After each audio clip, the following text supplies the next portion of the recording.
Why is it that so many quick fixes or fad diets usually end up leaving people worse off than when they started? I'm going to break down 3 simple things for you to take to heart, so hopefully you won't go down that path. Number 1 is they're not sustainable. A lot of these approaches are so restrictive, and most people, they loathe the entire process. They're usually stripped away from everything that they love, so it's overly restrictive, whether it's with food, whether it's with their lifestyle. And then by the time they get to the end of it, they're usually like, thank God this is over, and they can't wait for it to be done.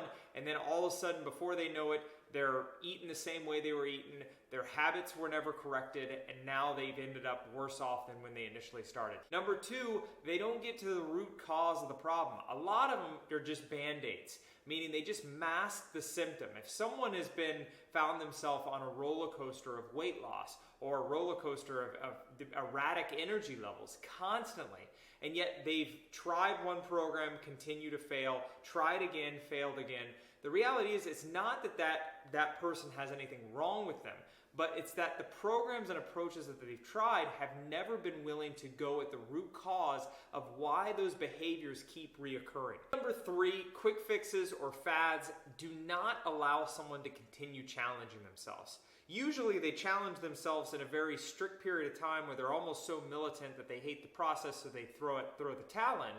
But what they don't teach someone is actually how to continuously push forward and grow. In life, I've learned there's only progression or regression. There is no middle ground. And a lot of quick fixes and fads only focus on, hey, let's get you the shortcut, let's get it quickly, and then you end up regressing.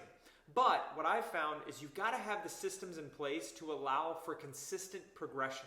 Think about it in your world. If you had a really good month in your business, or your company had a really good quota, and then all of a sudden you just sacked off work for 6 months just because of one good month. What do you think would happen? The reality is if you want long-term sustainability and you want something, the thing that quick fixes and fads do not correct is someone's ability to continue to challenge themselves. Consider that if we continue to try to live a life of comfort, eventually we will lead a life of discomfort. If you're a high-performing guy over 40 who's experienced these quick fixes and fads, understand, I get it, but moving forward, I would encourage you not to fall victim to these things.